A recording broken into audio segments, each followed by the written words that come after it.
तो दोस्तों 4 नवंबर से है वो देश भर के अंदर एसआईआर का काम है वो चुनाव आयोग ने शुरू कर दिया। इसको अपन विशेष गहन पुनर्निरीक्षण भी कहते हैं। इसके तहत ये रखा गया है कि कोई भी डुप्लीकेट है वो वोटर आईडी ना बन पाए, या पहले से अगर कोई डुप्लीकेसी है तो उसको है वो डिलीट कर दिया जाएगा, और इसके साथ ही साथ नए वोटरों का नाम जोड़ा जाएगा।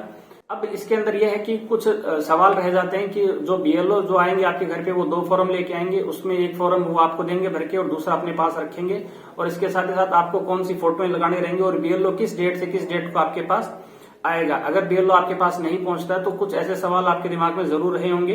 तो चलिए इन्हीं सवालों का जवाब है वो चूरू जिला कलेक्टर या निर्वाचन अधिकारी अभिषेक सुराणा जी हैं, वो आपको इन सभी सवालों के जवाब देंगे। तो चलिए चलते हैं। नमस्कार, मेरा नाम अभिषेक सुराणा, मैं जिला निर्वाचन अधिकारी चूरू हूँ। मैं इस वीडियो के माध्यम से आप सभी से एसआईआर 2026 विशेष गहन पुनरीक्षण का कार्यक्रम जो कि भारत निर्वाचन आयोग के द्वारा चलाया जा रहा है उससे संबंधित कुछ चीज़ें साझा करूँगा। इस अभियान का जो मुख्य उद्देश्य है वह मतदाता सूची को अद्यतन करना और उसे त्रुटि रहित बनाना है। इसमें कहीं भी कोई दोहराव ना हो मतदाता सूची में, यही इस पूरे अभियान का एक मूल लक्ष्य है। मैं कुछ और इम्पॉर्टेंट चीज़ें जो लोगों ने बार बार हमसे पूछी है वो भी कुछ आपसे शेयर करता हूँ।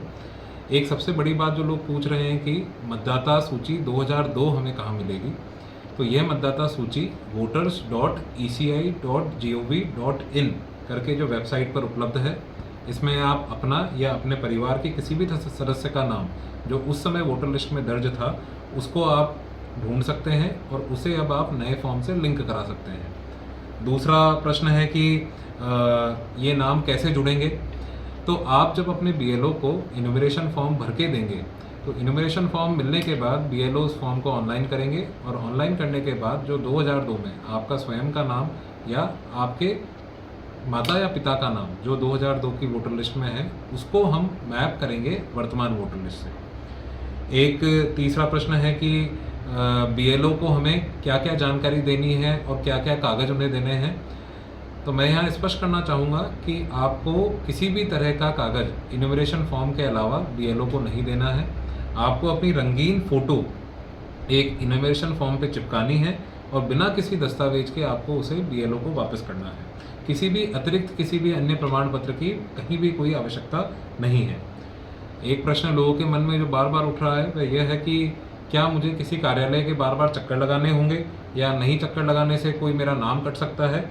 तो मैं इस वीडियो से ये स्पष्ट करना चाहूँगा कि इसकी संभावना नगण्य है।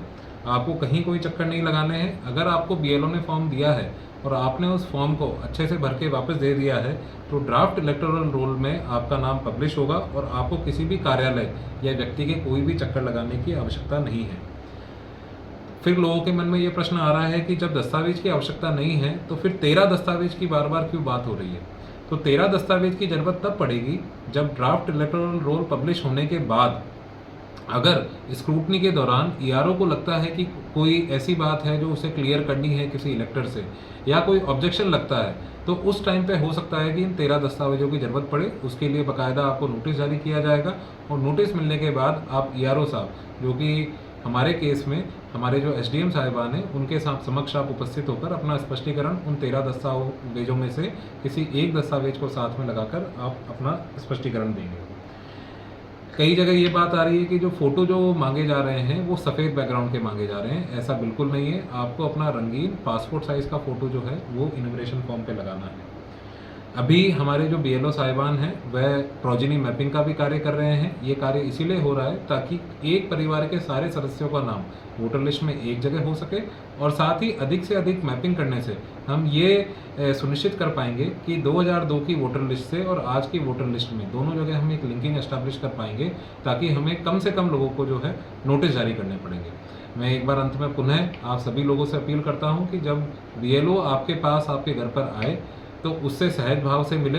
कोई भी अगर आपको डाउट है तो उससे आप क्लियर करें। आप इन्यूमरेशन फॉर्म लें और यथासंभव प्रयास करें कि उसी दिन इन्यूमरेशन फॉर्म को बीएलओ को वापस दे दें भरकर, और उसमें जो जानकारी मांगी गई है उसे आप बीएलओ भी आपकी मदद करेंगे, और आप voters.eci.gov.in पे जाके भी पुरानी जानकारी ले सकते हैं। मैं उम्मीद करता हूं कि सभी चुरूवासी इस अभियान में बढ़ चढ़कर हिस्सा लेंगे और जल्द से जल्द हम अपनी वोटर लिस्ट को त्रुटि रहित बना पाएंगे। वोट करना अपना एक अधिकार है, और इस अभियान के माध्यम से हम अपने उस अधिकार को और अधिक मजबूत कर रहे हैं। जय हिंद, जय भारत, जय राजस्थान। इस वीडियो में आपको जिला निर्वाचन अधिकारी जी ने बताया कि किस प्रकार आपको है और डॉक्यूमेंट है वो जमा करवाने पड़ेंगे।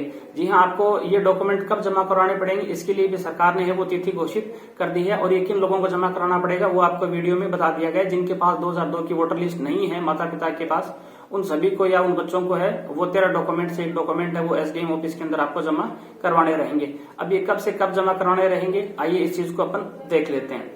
जी हाँ, ये जो प्रोग्राम है ये 4 नवंबर से 4 दिसंबर के बीच में चलेगा। 9 दिसंबर से है वो मतदाता सूची है उसका ड्राफ्ट तैयार होगा, यानी अस्थायी सूची आएगी जिसके अंदर आप अपना नाम ढूंढ सकते हैं। उसके बाद आप 9 जनवरी से 31 जनवरी के बीच के अंदर अगर आपका नाम नहीं आया है तो इस डेट के बीच में आप तहसील कार्यालय के अंदर बताए गए जो 13 डॉक्यूमेंट है उसमें से कोई एक डॉक्यूमेंट ले जाके है वो आप अपना नाम है वोटर लिस्ट के अंदर जुड़वा सकते हैं। याद रखें, इसकी अंतिम सूची है वो 7 फरवरी 2026 को जारी होगी। इसके बाद में जिसका भी नाम वोटर लिस्ट से हट जाएगा या डिलीट हो जाएगा वो आगे वोट नहीं कर पाएगा और जिसका नाम इस सूची में आ जाता है तो वो आगे के लिए वोट कर पाएगा। अब अपन ये देख लेते हैं कि ये जो 13 डॉक्यूमेंट जो बताए गए थे वो कौन से थे और 2002 की वोटर लिस्ट आप डाउनलोड कहां से करोगे। जी हाँ, इसके रिगार्डिंग मैंने एक कंप्लीट वीडियो बना दिया जिसका लिंक इसी वीडियो के नीचे दे रहा हूं, आप उस पर क्लिक करके उस वीडियो को देख सकते हैं। या जब ये वीडियो खत्म होगा तब आपको लास्ट के अंदर यहाँ वो वीडियो दिखाई देगा जिसपे आप क्लिक करके हैं वो 11 डॉक्यूमेंट जान सकते हैं कि भाई वो कौन से 11 डॉक्यूमेंट है। उनमें से एक डॉक्यूमेंट आपको एसडीएम ऑफिस में जमा कराना होगा जब आपके पास 2002 की वोटर लिस्ट नहीं होगी। और इसके साथ ही साथ उस वीडियो में ये भी बताया गया है कि किस प्रकार आप 2002 की वोटर लिस्ट है वो डाउनलोड कर सकते हैं और आप अपना नाम उसमें सर्च कर सकते हैं। जानकारी अच्छी लगी तो इस वीडियो को ज्यादा से ज्यादा शेयर करें। आप चैनल पे पहली बार आ रहे हैं तो सब्सक्राइब करें। Thank you.